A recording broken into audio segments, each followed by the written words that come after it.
Brought to you by the Rugby Outlet Mall, equipping you for freedom and connection through rugby. Find out more at rugbyoutletmall.com. Oh, what's up, everybody? Welcome to another great episode of Grow Rugby. My name is GiftTime Bailey. This is the podcast where we talk with people about the opportunities that they have found, experienced, launched, and subsequently engaged with via rugby. We have a great guest, and actually, to be honest with you, this is a bit of a throwback. So we've had a bunch of interviews that got released before, but maybe didn't get as much catch. And I think this is as good a time as any to be able to put them because these were great. I got this great one I've used the word great, literally 3 times already. I just realized that.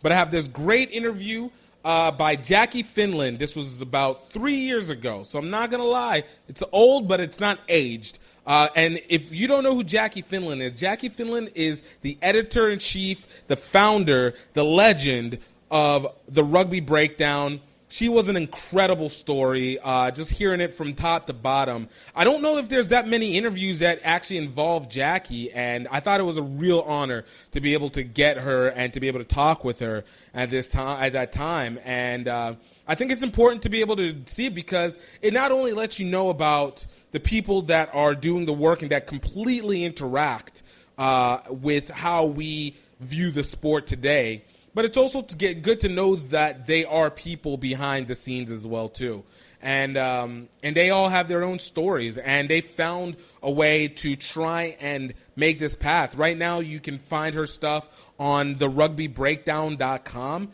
or you can find her on Facebook at the Rugby Breakdown, and honestly, great stuff following girls and women's rugby of all ages and all levels, and when you talk about in-depth coverage, she is getting the depth. That is the reliable source to go to for all this. So I hope you guys really enjoy this. Please, thank you to the people who have left reviews on Apple Podcasts, iTunes. It really means the most. Guys, we're trying to get this up. I want to see if we can get 10 reviews before the end of the month. We're at 3 so far, all right? 3. So all I need is a 7 before the end of the month. So if you guys could please leave a review, good or bad, make it 1 star, make it 5 star. I am so narcissistic that I just want to be able to see that there is attention, and it also lets me be able to know exactly what it is that you guys are liking and don't like, and what we can start to add and implement into this. We're almost at 20 episodes. It made a big deal for myself to be able to get to 20 episodes, and we got some great guests that are coming up along the way. So to be able to reach 20 episodes, that's essentially almost 20 weeks of work.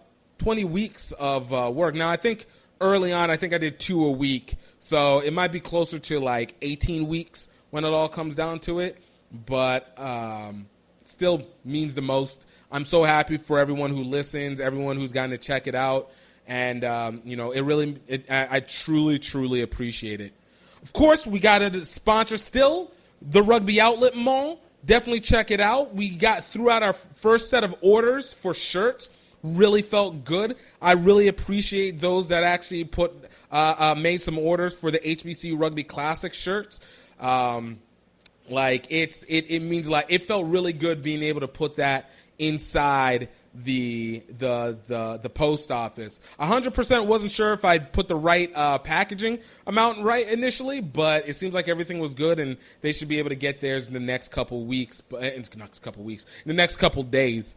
So it really felt it was good to be able to do that. So definitely check out the merch. And, of course, the thing that I always like to reference on is the access and the categorization of movies that are available, from movies like The Nomad to anime shows that are available that you can find. And, a lot of people always wonder where you can find these movies and stuff. Well, hey, here's an orchestration of pretty solid movies within rugby that you can check out.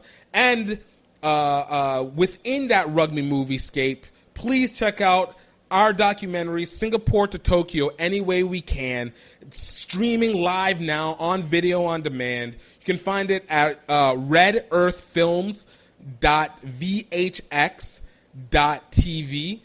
Great documentary, 7 episodes, 20 minutes per episode. It is going to be legitimately worth the watch for you. I think you'll enjoy it deeply, and definitely a great family affair. Gets you a chance to be able to remember what it is to travel and what it was like to be able to be around people on a regular basis without the worry of a contamination or hospitals filling up or plausible death coming up on the other side of it. So definitely is worth being able to check out and enjoy and see. So also, just want to throw a couple little news things out there before we move on to the interview. One, congratulations to Hawaii as they are getting ready to put in for a registration for an MLR team, making it the first ever professional team, period, to be solidified in Hawaii. I can't wait to hear more about what they're going to end up having to get done. I can't remember their name off the top of their head. It starts with a K. I know it is a Hawaiian name, but I'm not going to try and butcher it because I respect them too much, and well, I'll really butcher it if I try and say it right now. But big congrats, because that's huge, and of course, even within all this chaos that's occurring, it's nice to see people still trying to make moves during this time. And then the other thing is shout out to my guy Grant Cole and Paul Emmerich for being able to implement Rugby HTX, which is the academy team that will be in association with the Houston SaberCats. So it looks like they're bringing that program back again, and we're talking about two really dedicated coaches. Paul Emmerich is a former USA Rugby. He is so notable for being part of the USA Rugby promo where he, gives a salute. I think this was during Rugby World Cup 2007, if I remember. But a great shot and really great guy, really knowledgeable guy. And then Grant Cole, who I consider one of the most connected people in rugby, former media guy and consummate rugby evangelist, and self-proclaimed rugby evangelist as well, too. So they'll be running the show on that one. So definitely go, congrats to them, and check it out. And if you have the intent or potential of wanting to be part of the MLR, they're a good way to be able to go about that. So just wanted to let them know, let it be known, let it go what's going on. But anyways, without further ado, let's get in. Jackie Finlan of the Rugby Breakdown. Grow rugby, grow rugby, grow rugby, grow rugby, grow rugby.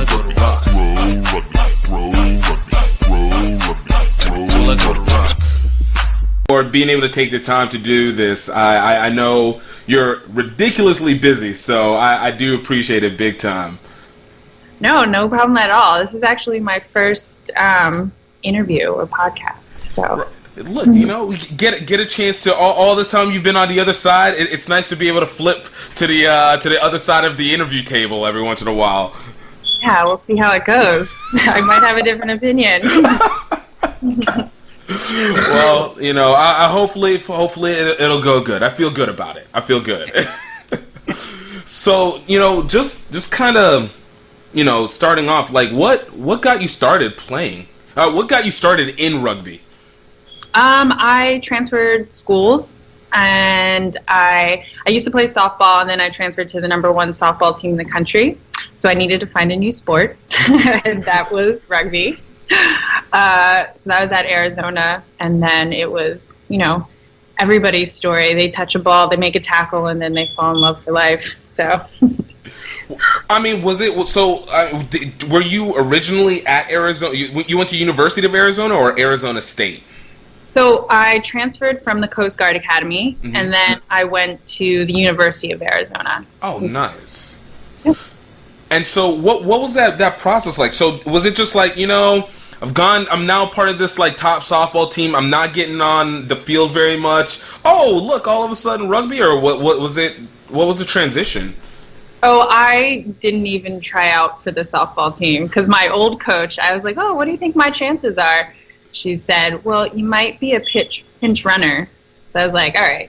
So I didn't even try out for the Arizona team. I just immediately looked for another team sport that I could make friends with. And The Coast Guard Academy women's rugby team had just started, so it was just, I had just become aware of the sport, so that was top of the list. Oh, that's good. At least there was already a very, at least there was awareness that you had going into it, so that it kind of helped the transition. Now, obviously, playing sports in college, you know, does your family have a background in athletics, or was it just, you know, you happened to be the athletic one that broke through? No, we all played sports. My brother, through the javelin at Bucknell, we all played sports growing up, so it was nothing new for any of us to be playing in college. And where were you originally from? I'm from South Jersey, so we associate with Philadelphia in terms of sports teams. You guys are pretty rough out there. That's awesome. Not back then, in the early 90s, you know, the Phillies were a really fun team to rally behind, so I loved it. So, you know, being in that area, you know, we always get this. For me, you know, my origination is from like Pennsylvania, so I get like the whole central Pennsylvania kind of slow college town. I'm a college brat, but you know, whenever I always got the impression of South Jersey, I think the only time I had it was a friend of mine who moved over, and that Philly area, you know, you get either Will Smith, obviously off the top of my head, even though that's a little bit more Philly than Jersey, but then it is kind of this gritty kind of industrial kind of area. Is that accurate? Was that kind of the environment that was there, or? No, I mean, I think that's probably something more of a North Jersey classification. Mm-hmm. Like, you know, Jersey is the Garden State, and that pretty much comes from the southern part of the state. So, you know, there's a lot of farms, a lot of rural. Right. Not too much grit where I was from. That's awesome. So, you know, so what got you, so you enlisted coming out of high school into the Coast Guard? Oh, so it's the academy. So it's like, you know, the Naval Academy, the West Point. So you're not enlisting, you're going to college for 4 years, and then when you graduate, you go enlist. Yeah. But I only lasted 2 years. I was gonna say, it was military background like a point of the family, or was it just? I mean, what? How come the Coast Guard? I guess for you. Well, my dad, he was in the Marines, and I wanted to be an FBI agent growing up, and so he recommended some military background, and the Coast Guard is the most female friendly in terms of ratio. Right. And I like the water, so it kind of seemed like a good fit, but yeah, it just turned out. It wasn't. It just didn't work, and that's part of the. Isn't that part of the process of growing up? Like you slowly get to learn what works and doesn't work for you, and you know, you're able to kind of piece these things together. So, whenever you got to Arizona, you know, you didn't end up trying out for the softball team, and you found the rugby team. You know, what was that initial experience like for you? Well, right off the bat, you know, being like on the other side of the country, like you're just thinking about friends. Obviously, I was looking to be active, but you just want friends. And I mean, the rugby community is just so welcoming right off the bat. It's like, I mean, I feel like I have a pretty similar story to most people who start playing in college. You know, you just find a bunch of like-minded people, a bunch of friends, and then a sport in which you get to do something totally unique for women. So, I mean, it really was like love at first sight type of thing. Was there anybody that was kind of mentoring your pathway whenever you first got onto the team? Well, the coach at the time was Nancy Purdon, and she's just, very slowly I got to see just how important she was to, you know, rugby in that area. Everywhere we went, somebody knew her. She just knew everybody. And so she was the first person that kind of took that environment of the team, like this happy little family that you have, and put it in a larger context. Mm-hmm. Once I started getting like what a connected and like just bigger community it was, like it really started, like it was something that I wanted to do like for my life. Yeah. So in that regard, definitely Nancy Purdon.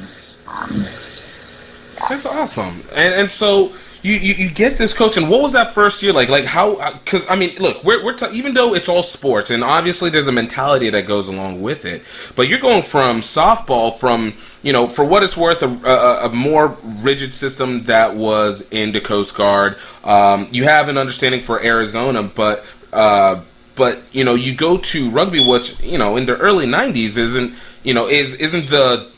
the tight-knit organization of professionalism that we might be closer to have now. But what was that first year like, transitioning from softball, non-contact except for maybe a few hits here and there, to now I got to hit people on the field. I'm taking hits, I'm running with the ball, I'm doing so much.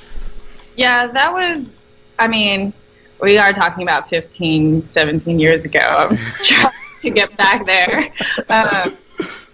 It was, I grew up in a football family, so just being able to go from playing in the field with the family and your dad and your brothers and actually getting able to do it, like that was just such a freeing, fun experience. And then, back then in that area, it was less rigid in terms of, like, we played on a team that had maybe some questionable players on there in terms of age or eligibility, but everybody kind of did in like the California area. So you got to play with some really experienced people and just see a different side that maybe you wouldn't get to experience now in college, because it is more, it's more popular, more regulated, as it should be. Right. So it was just like a really overwhelming, wonderful year, like totally life-changing. And was it? Did you guys have success in that first year? Was it something that you were like, oh man, we're really winning and going, or was it just like, dude, I love this culture and it just keeps me going regardless of what the results had been? Yeah, it was more. I think we were like a 500 club, like we could hold our own, but I don't think we won for any titles when I was playing. I also can't remember if like D2 national championships were happening then. I don't, so there wasn't necessarily this national title to aim for. Yeah. But yeah, it was a little bit, I guess more social in that regard. What about the teams that you guys were in the area? Was it something that what was the connection like? Because I here in the South, we have our teams obviously spread out amongst a radius of 8 hours, give or take. So it's just everything's spread out, and so if you're not willing to at least go a minimum of 4 hours to some place, you probably aren't going to connect too much with teams. Now Arizona, I know the West Coast is a little bit tighter knit, while more spread, has more options available, but it's a lot more close knit. Was that the situation that you guys had for Arizona, or did you guys have to travel a lot? Yeah, I mean, it's actually pretty similar to what is still the case there now. Like, you have Arizona State and Arizona, which are 2 hours apart, but then everybody you play is in California, so that's a minimum of 6 hours. You go up to LA, that's 9 hours. So hopping in a van and spending half your trip in a car was totally normal for us, which it later made me laugh when I was playing in New York and we'd have to drive down to Philly and the team would be like, oh, thanks, Miga.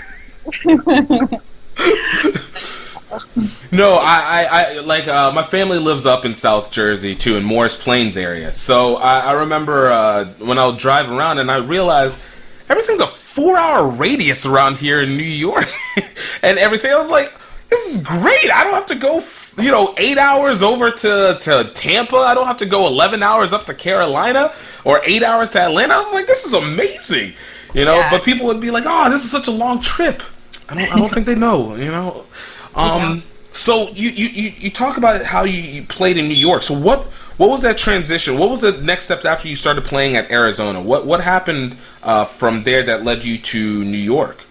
Yeah. So I moved back home, and then I was trying to get my feet career-wise. And once I got a job out on Long Island, I started playing for a new team out there, Suffolk Bull Moose. Mm-hmm.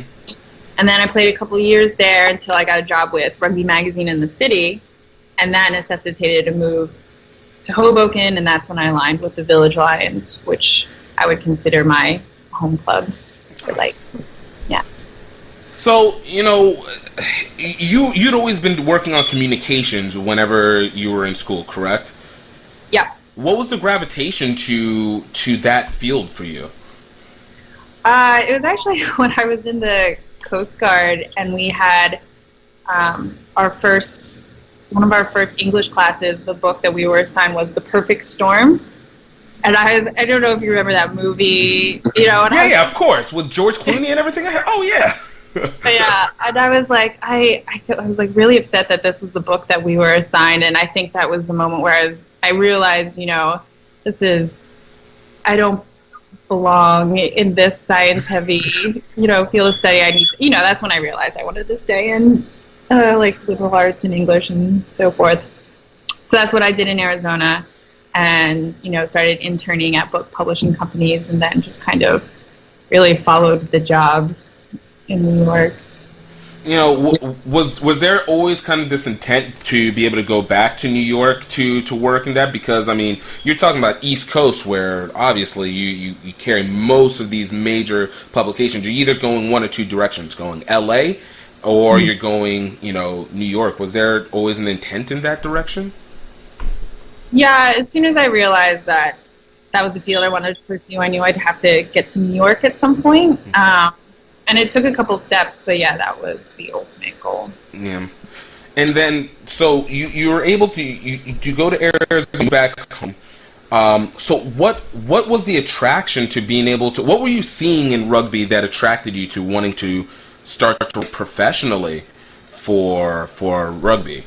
Well, that actually wasn't even on my radar. When I joined Suffolk, the women's team founder, Jenny Munster, wrote an article for Rugby magazine, like how to start a women's club. Mm-hmm. And I was like, there's a rugby magazine? And immediately submitted my resume and was just like, you give me 2 weeks notice, I will quit my job and work for you, kind of thing. And it just so happened to align with their managing editor cycling out. So it was really luck. And so it was the matter of, it was like probably a month of realizing the magazine existed, submitting a resume, and getting hired. So, and this was 2005 whenever you got hired for Rugby Mag, correct? Yeah. Yeah. So, you're right at that pinnacle. This is, we're about 2 years away from Rugby World Cup for 2007. It's kind of that like loose era of rugby, early 2000s, where it felt like things were starting to come together. You started to see the pieces. From your perspective, what was it that you felt was needed from rugby to help maybe take that next step? Well, at that time, my mentor was Ed Haggerty, and he obviously had a grip on what was happening in the U.S., and so I was still really just, like, learning as much as I possibly could, and obviously you keep doing that every day. So I don't know if at 2007 I really had an idea of what would launch rugby to the next stage. I still needed to. I had yet to go to my first World Cup. I had yet to go to my first Women's World Cup. I think that's when it starts to set in, like, what's different around the world. I don't think I had any epiphanies at that point in my career. Well, whenever you switch, so I'll use me for example. So switching from a player to a media person, there's the obvious concept of increasing your perspective, because now you have to focus on more. But whenever as a player, it was very easy for me to be very insular. I play with my team, love the guys. Whenever we go into the games, it's me versus the opponents. We want to go kill the opponents. We'll have fun, but they're still the opponents. You get to know them because you played against them multiple times, but it's still, kind of this very surface relationship that's within the competitive field. But whenever I moved into as a media member, it started realizing a lot more. I started seeing a lot more of the connections that came with people, especially with a lot of what I'll call old heads that had been playing for a while, and you start to see kind of a lot more wise as to what was happening in rugby and in the general area. Whenever you moved over from player to media person, what was that balance like for you? Because it never feels like it's a very cut off one and then you go to the other. It always seems like there's an overlay. Like, what was that transition like for you? Well, I think you find yourself, for example, like at drink ups, talking, like educating people, instead of like when you are just a player, you can talk about the hit or this, the player, connects like that. But then when you have this next level knowledge and you realize that that's a huge barrier, I guess, like towards growth, like people just not understanding what's happening, whether it's in the next state, the next region, the country, and you're just perpetually like fueled to educate that, that president or that match secretary or whomever, whenever you get a chance to talk to them face to face, because that the more that people understand, the more about the country, like, we'll be more connected, we'll share more information. So I think in that regard, getting into the media and melding that with the whole, like, still being a player, it definitely changed some of my casual conversations with people face to face, because you just feel like you always feel compelled to, educate people without sounding condescending. You're just like, it's like, I've received all this knowledge, but how do I tell you without coming off like a know-it-all? Yeah, exactly. And I can see that. Like, again, I've always found that, once I've started taking in all this information, and like you said, you start wanting to say, okay, instead of it, let's being about, oh, what did we do this weekend, or, oh, let's go out and do this. It's like, man, we got like some real, there's some issues or obstacles, or there's this exciting thing that I'm seeing. Like, did you guys know this and this and this and this? And people kind of look at you weird. Did you, especially in an area like New York, where, you guys have such a encompassing amount of rugby, did you feel like there was maybe, let me restate the question. Was there kind of a dichotomy difference in what you felt, what you kind of felt with the players versus what you felt with this greater knowledge? So what I mean, and saying it better, being able to play and being able to see these things differently, what did the interaction with the players, your teammates, end up being like? Did you feel like they were more opportune to be able to take in information, or? Yes and no, because I think when you're in a team, that they've got so many other concerns going on, who's starting, these connections, blah, blah, blah. And, like, sure, you can sit down and talk about some of that, but really that was kind of shared amongst the, like the leaders, the board. Like, I think they were pretty educated on a, day-to-day basis. We weren't really talking bigger issue. But they kind of knew that they could always come to me if they did have a question. And at the very least, I could connect people. But yeah, otherwise you indulge that too much and they start walking away from you at the like, here comes Jackie with her diatribe. So you gotta balance that a little bit. What was one of the most revealing things that you found out, that you discovered, whenever you started accessing that administrative information, like whenever you started researching more rather than just being a participant? Like, what was one of the most surprising discoveries that you found for yourself, or revelations that you found for yourself? Well, I guess kind of in the same regard of, when you're on your team and it is very insular and you're focusing on like just you, the fact that I am all day, every day, on different websites for different teams and different leagues, and this is not, major revelation, is like how much, you do neglect the people who are trying to learn about you, and how easy it is to just, update your schedule or your contacts. I was just really surprised that clubs weren't doing the super easy things to, promote themselves or, to be known. And I mean, a little bit is that a professional like frustration. But yeah, it was just, it's something I always harp on. That's not totally interesting.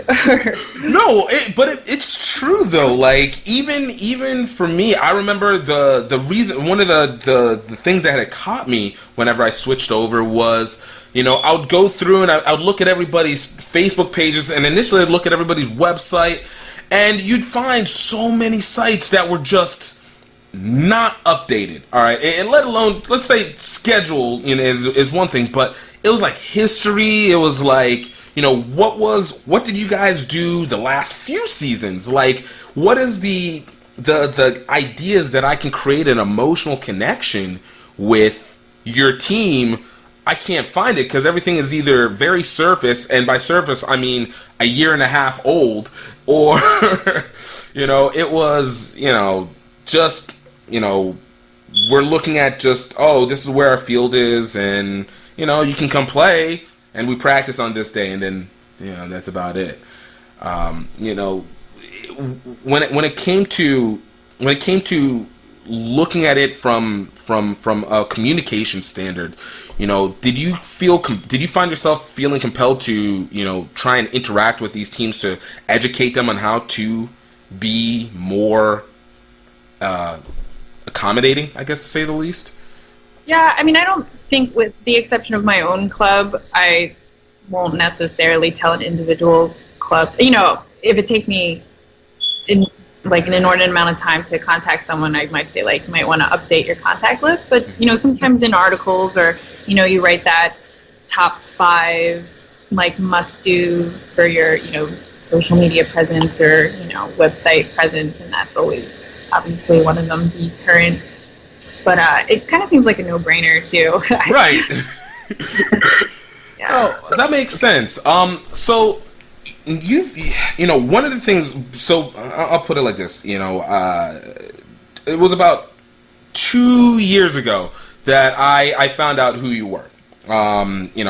Again, when I did my initial sweep, it was Rugby Mag. Now Rugby Today, and I think it was This Is American Rugby, and then a Rugby Life with Headley LeGrand. I'd only seen those 3 sites going on, and for me, there's always that missing hole, in the entrepreneur inside of me always is like, oh, what's this little piece here and whatnot. So then 2 years ago, whenever I found out about you, it was like I had been outside of this huge gaping hole that all of a sudden I entered in, and I'm like, everybody knows who Jackie Finlan is. Like, this is, how did I not know who this was? And in that process, like, when you joined Rugby Mag, what was the networking process for you? Like, that name consistency, because like I said, it seems like it was almost as synonymous, and from my perspective, as saying, oh, do you know what USA Rugby is? You play rugby, and you know what USA Rugby, it's, rugby, oh, you know who Jackie is, and go. So what was that process once you entered into that Rugby Mag field? Well, I think still the women's rugby community is pretty close-knit. So once it didn't take long, I think, to really talk to everybody, or a lot of people, and you continue to do that.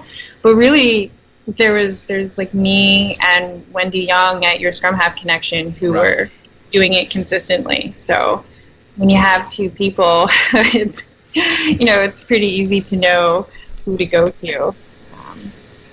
But yeah, I was also, the people I worked with were, really embedded in the community, so that always helps. Obviously, Ed Haggerty and Alex Goff, then later Pat Clifton, those are people who are in every segment of the game, in every, different areas of the country. So whenever we'd go to events, that's a whole other layer of people I would get to meet. And yeah. You guys, between you, Goff, and Pat, I feel like it's a very underestimated, even if people realize the name Rugby Mag, but it was a very underestimated group, because the amount of articles that you guys are able to churn out and put out, even in your own individual instances, is amazing, considering where rugby is right now. Without saying, what's that whenever it comes to you guys, to you personally, even now, being able to say, all right, I'm able to gather this information from literally across the country. We're talking 50 states, one commonwealth, and just being able to just drag this out quickly without feeling that overwhelmed nature of, am I missing anything? Well, I think you always feel overwhelmed because there's no possible way, because you know that there is no way, one person can cover everything and do it well. But I think, like anything, you can take that overwhelmed sensation and just kind of use it as energy, to just keep chasing and keep writing. But I think it's a perpetual process of trying to figure out how to, knowing you can't cover it all, how can you possibly attempt to touch every corner, like not overlook something. So I can't say I necessarily have figured it out. I just keep trying to catch up. Fake it very well, as long as it keeps showing, right? Yeah. Within, like you said, you mentioned within the women's rugby field, there's always a very limited. I think it was really the ones that came up to mind was Wendy Young with Scrum Half Connection. It was you with the Rugby Breakdown, and it was the ladies in England with Rugby. Yeah, exactly. Whenever you have this niche, this group of people, like, what is it that you're seeing within women's rugby that, outside of the obvious obstacles, that seems to be ignored by the mass public? Like, take away the money situation, but what is it that you're seeing in women's rugby that feels like it needs to just kind of get that little trigger turnover to be able to maybe get more of the respect that it's well deserved? Well, I think that's a multi-tiered question there. And when I think about those things, I think about what my role could be in it in terms of the answer. Mm-hmm. And that's the whole reason behind the Rugby Breakdown. It's just getting information out there. So while we might have complaints that XYZ, doesn't cover women's rugby, or it's not getting the press it deserves, like, the Rugby Breakdown is giving it that press, so that's what I focus on. Like, at some point, someone's going to have a question, or they're going to want to learn about something, and I've had a ton of different outlets from different sports all over just kind of shoot me an email and be like, well, it sounds like you know what you're talking about. And if I can be a resource until more things change, then that's how I see my role in this, like, huge issue in, like, equity in women's sports, and it's kind of brand. No, that's awesome. When did you realize? Because obviously at the beginning of your career, you kind of were just like, oh, it's rugby. I get to write and do rugby media. This is awesome. But when did it get that moment when you were like, okay, this is my purpose? Like, when was that moment? What was that moment for you? Well, I actually had always, gravitated toward women's rugby, obviously. But when I was at Rugby Mag with Alex Goff, he was always pushing me, like, do the men's stuff too. I should do the women's stuff. We should share this kind of thing. And I always just kind of leaned toward the women's side. And then when we left and I joined him at Goff Rugby, it really did become, he did the men, I did the women. And then, I was 35 years old, got to a point where I was like, okay, I think I can, I just wanted to do something on my own and, like, have it be me. And so it was like a totally, fine parting, and I just wanted to see if I could do it, and I also wanted to see what a totally U.S.-focused women's site would look like. Because there was at that time, a lot of questions as to whether it could be sustained, if there'd be enough interest. And I was like, well, there's one good way to answer that question, and that's to just go and do it and, test it that way. And has business been a facilitation? Has been a part of your biology in any way, or was this kind of like the first instance that you were like, "This is my baby. This is like my business," and I'm winging it at this point, or did you kind of have an idea going in?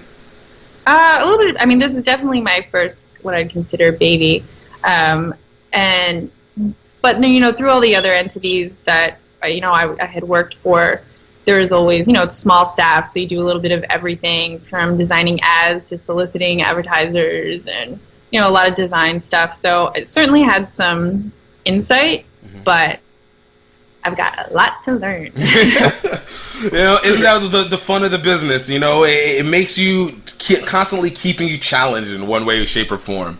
Yeah, for sure.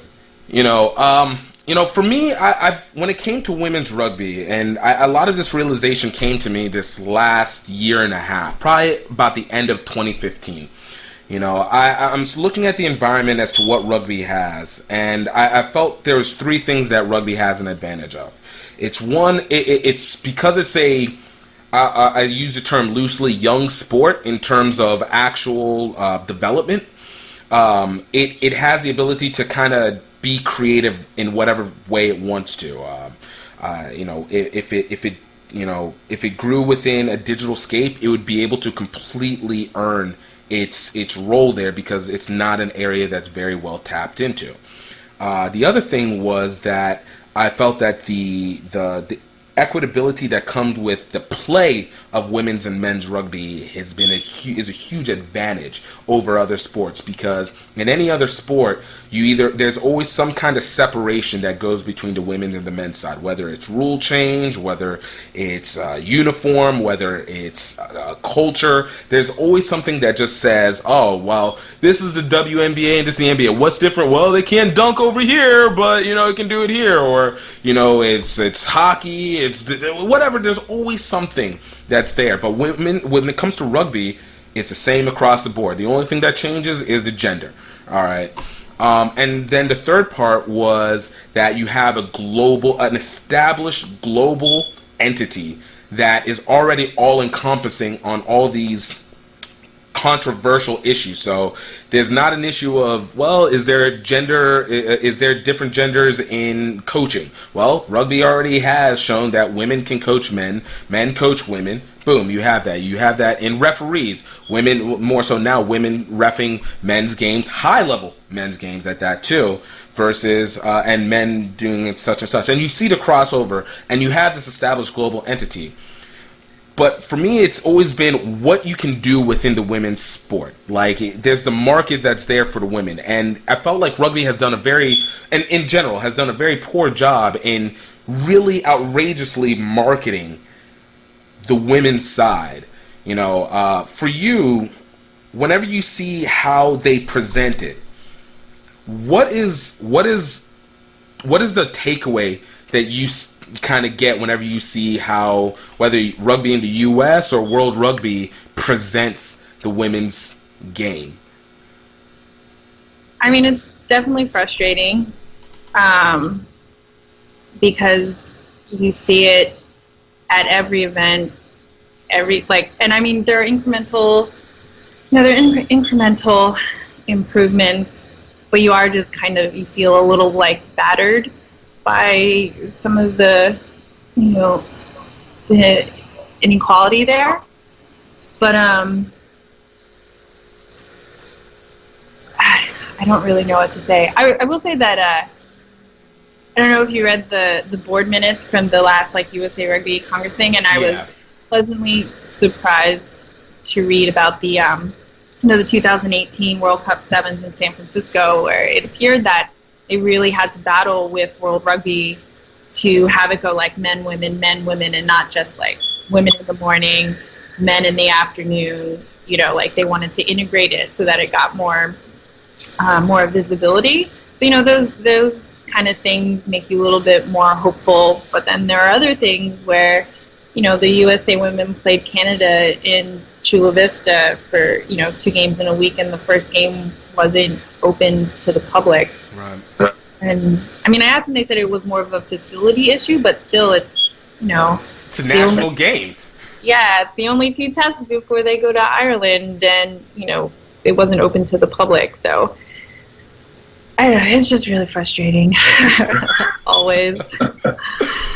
Oh, and that's the thing. I've always felt that with rugby, like whenever you see a separation within the 2 gender sides, it's very odd to me because the issue still is the same problem across the board for both sides. Like if you're giving more, time to the men, well, in my opinion, well, you're still not getting very much because you're not seeing maybe you're seeing a little bit of growth in terms of maybe adult play here and there and some in youth. But when it comes to casual fandom, like that's the point where it's like you're not actually accessing new people. You're just kind of rotating this hamster wheel. So whenever you're separating the women's side, it's like you're running with half of your leg and your arm tied behind your back. And so I've always wondered, from those who have more experience within the area, what it always seems like to those who've known, like why, what seems to be this constant why that there's this separation that they have, knowing that you're in a niche sport, you're niching a niche sport. Yeah, I mean, I don't pretend to know the answer why it's separated. I assume it has something to do with money and like where the money is appropriated. But I think, there's a lot of, like they used to do, I think a couple summers ago when France came out here, they doubled up with like the men's and women's game. Like the women played first and then the men came on and kind of like combined that. So if there is that fear that, the women couldn't sustain a bigger venue, like that's an intermediate solution. And it does pair, it brings like the men and women together, so you have that full body exposure, like you were saying. I don't know. I think there's just a lot of funding and money issues behind that too. Yeah. And look, you had the opportunity of working with a company that has, for what it's worth, shown that they at least have been able to eventually get to some kind of success in rugby with United World Sports. Has working with those guys given you kind of an insight into what is capable of working versus what might not be so hot? Because USA Sevens and to some smaller extent the CRCs have been relatively, at least critically successful, and USA Sevens is slowly becoming more financially successful. Seeing that those mindsets, what have you been able to absorb from them? Well, I definitely think USA Sevens is a successful event, and I enjoy it. But I mean, the women there, they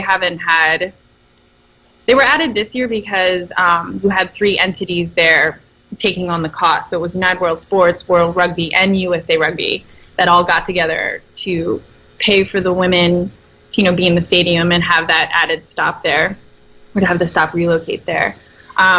But it's been, pretty difficult in the past. Like there's been this elite international sevens, part of the LVI, but you had national team women playing there, and they were playing out on, the Silver Bowl fields, which, it's like dusty and it's not suitable for a national team. And it's, it's been difficult for them to get into this stadium. There is money value attached to it, and, that's what they used to rely on as part of their argument as to why there wasn't a bigger presence in the stadium. So it's been that overall, I'm grateful to have been part of that organization, so you really can see into those bigger events, but, it took some teeth pulling to get the women a bigger presence there. That again, that makes sense. We see these encompassing things, and sometimes I wonder if it's just a matter of just a natural perspective. Like, whenever we were trying to put stuff together, like when we went to when Atlanta Sevens was happening, obviously the last couple years, I remember me and then occasionally, one of my staff, we would go there and we'd literally be probably about the only, media people that were at Atlanta Sevens, and it really threw me off because when I got there, I was like, this play is really high quality. Like, I'm pretty confident there's a strong 85% of the guys, maybe even within the national level, that might not be able to compete in this because they are so fast and strong. Talking to the women from New Zealand and US and France and England, and it's just like you see the quality, so I don't feel like there's that as an issue, but it always seems like there's something just missing. It's just that little bit that always seems to be missing, and it doesn't make sense. It never made sense to me. What do you mean? What was missing? Well, that's exactly it. It was you have like, all right. Whenever we talk about, maybe say when people bring up professional rugby, all right. So usually what I've always found when people bring up professional rugby, they'll say, well, one, we get paid players, so then we can get higher quality of play, which isn't necessarily always accurate. The other part is that you get proper venue. Well, when it came to Atlanta Sevens, Kennesaw State was a gorgeous venue. Like, for what it's worth, it's a really gorgeous soccer stadium that they have there. Atlanta, while I don't necessarily agree that it's the best sports town in the world, but again, the Louisiana in me is slightly petty towards that place. I think that it's a metropolitan city that is a top market. So it wasn't a matter of population. And then the other part has always been quality. Well, it's a national side. You know that for the most part, if you're going to say cream of the crop, the top 4 teams, Canada, Australia, New Zealand, and England, you'll always be sure that they're going to bring their best. Whether it's a Portia Woodman, whether it's Charlotte Caslick, whether it's any of them, you know they're going to be bringing their best. So you know you're going to get good play. But yet, every time we would go, it would be a very Paisley response. Oh, so what's missing in terms of making that event a success? Exactly. It was what seems to be not catching, because for what it's worth, you have the ingredients there for success. Yeah, I think it's because, the USA Sevens is like a private company, so they have different. They have more at their disposal, to promote an event. Mm-hmm. And I think also, people would have to choose basically between Las Vegas and Atlanta. And, it would have taken a big response from the women's community to be support this event. We might lose it. And, USA Sevens is a spectacle. It's hard to say no to it sometimes, if you had to pick between the two. Yeah. Because they're usually about a month and a half between themselves. One opinion that I had with one of my friends is, was the nature of accountability. We were talking about it, and we were asking, does the rugby community, while the rugby community definitely always wants growth, obviously, but there's a certain level that you can only get to before you have to start creating accountability. From the club level, the college level, even at the high school and under, the U19 and under level, we always talk about the perception that is being created. Is there a business aspect that you're providing to your club teams? So whether it's, hey, we are going to sell XYZ, or we are going to charge ABC, things that would naturally create an inclination that says we want to take it up one. And we felt that, there is this fear of accountability that might be present in the rugby community, men and women. Do you have any sense, or do you think that, maybe there's just that natural this is part of the natural organic rise that, where we're at right now is just kind of part of that process? Do you mean in relation to the former Atlanta Sevens? Oh, no. This is just disconnecting from Atlanta Sevens. I'm sorry. I'm talking in terms of where we're talking, in rugby in general. Like, we're talking club rugby, college rugby, youth rugby, and then what you can find as examples. I like that you have cats, too. I got 2 of them as well. the interview. Yep. I got these two that have been trying to jump in. I'm like slowly patting them away each time. But what I'm saying is that, what you see in USA Sevens for me, and consider me a bit of a rugby libertarian in this, because it's a private organization, and like you said, it has a little bit more room to be able to maneuver. It has done the steps that it needs to create what would be illicit value. Essentially entertainment value. It is, they charge, there's exclusivity, there is, at least for what it's worth, some emotional rise that goes to it. It is purposed where, there's a reason that people go and they want to continue to go to it each time. And then obviously when you get there, it's a party, it's play, whatever the rest of it that you find for rugby. So for me, I look at that and I say, why are you not replicating that across the board? Even Atlanta Sevens, even though it didn't have the same turnout, it still replicates that same kind of, or at least attempts to replicate to some extent that same kind of element. But whenever it comes to the lower ends of rugby, where we are constantly harping on why we need to be better and why we need to get more, and you're starting to push amateurism, the steps that are necessary to take it to the next level don't seem to be there. And it's almost a wonder of, as much as you say you want to be more, is there a fear of what that more can be? I mean, maybe, well, to the USA Sevens, like, that is their, with the exception, there's the CRC and Varsity Cup or whatever else they do. Like, that's their full-time job all year round. And their number one goal is, to make money and be able to do it the next year. And they do all these other things, like the adopt a country to get into, they do a lot of other things, but their goal is they need to turn a profit so they can do it again next year. Whereas, USA Rugby has a lot of different goals, or, they have a lot of different objectives.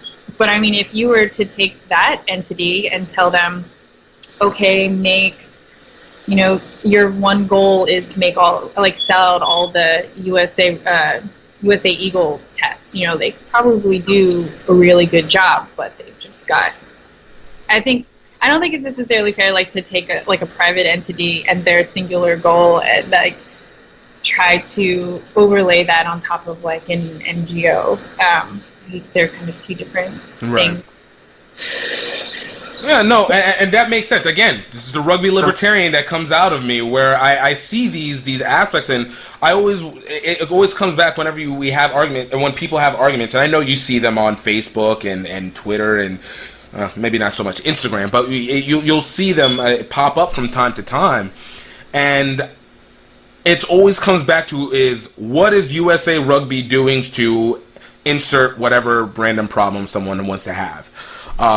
But for me, it's always been, well, as a club, and again, now I'm talking at the lower levels, not the national levels. As a club, you have an illicit responsibility to show value to your club. So if you're saying, oh man, we want to be able to travel more, we want to have a little bit more autonomy over what our schedule is, why can't this and this happen? Well, for me, I say, well, what are you doing to make your club and your product, essentially what your play is, better for more people to come in? Well, if you want more people who are more youth rugby people, well, why are you not trying to sell tickets to come to your event where you can mess with the values of it and say, hey, this means this, and now people have a actual, real, tangible, value that goes to your play on the field. So, hey, we can bring in more kids. We can travel places. We can do extra. Same thing goes with college. What people always say, oh, why are we not able to connect with the university? The university doesn't want to give us respect. Well, what are you doing to create a value that the university has to actually see? It's almost like the mission statement always seems to be, well, if I play a lot, people will come. It's the Field of Dreams effect. Like, if you play it, they will come. And it's like, I don't know if that's necessarily true. For you, seeing it from all the levels, because you have to follow all the levels of rugby. Do you feel, and that's why I go back to accountability, do you feel like there might be an illicit fear within the rugby community that if you take this next step that, you know, maybe the changes might not be what they want. There might be a fear of losing that special little core entity that makes up rugby. I think maybe if you're talking about, you know, when you were on that cusp of talking about, say, like varsity colleges and club colleges, you know, there was a little bit of that, oh, you know, we don't want to lose that social edge to, you know, to the team. But I think generally speaking, when it gets to that point where, you know, a college is trying to afford that trip to nationals, now they have to fundraise like crazy, super stressful, that is kind of more impressive than the fear of taking the next step. Like, I think what a lot of clubs and teams need, they just need someone with some perspective, someone who's older, someone who can look 5-10 years down the road and say, you know, we need to set up this, you know, endowment. We need to think beyond our next championship fundraiser, you know. And so I don't think it's some kind of fear that is, you know, keep like holding clubs back or holding teams back from developing and taking the next step. It's just a layer of leadership that won't cycle out in 4 years, or like who didn't just become president for their senior year. And I think, you know, there are a lot of, you know, leagues and teams that are lacking another level of management that could, you know, they could provide that insight. And so I don't really think it's a fear holding people back. I think that makes sense. You know, kind of last question, you know, obviously, like I said, you in my opinion, you are probably one of the premier writers that are here in the country when it comes to rugby, and probably one of the more knowledgeable ones that are here. I think what you do is amazing. What is the next step? What is that goal? What is the goal that you are aiming for next that says, all right, this is the marker that we need to achieve here for the rugby breakdown, for Jackie Finlan, for what we need to do with women's rugby? Like, what is that next marker for you? The one thing I would really love to have is a cadre of writers, female writers who, because you know, as we were talking earlier about workload, you know, you do your best, but people who are like in their regions, who know what's going on, who have a voice and can really speak intelligently about what's happening in and around their community. I would love to manage a staff of female writers who could contribute and just really build this thing into, instead of just being my voice, because how boring does that get? Like, you know, have a lot of different female voices talking about their sport in their region and just, you know, further connecting, you know, the community out there to be educated and grow.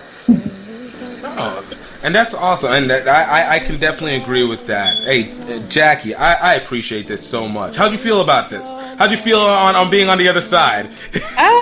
Pretty good, I think. Yeah, I'm typically not great on my feet, but this is good practice, and I'm sorry also for the fire trucks now going through the background. It's okay. It shows that you live in life, all right? You don't need all this quietness around. True. Oh, man. Thank you so much. See what I'm saying? It doesn't matter the timing, just a great story, great diligence, and great forward thinking. And a lot of the things that she was talking about, she's kind of already made into fruition. Now she's got the subscription,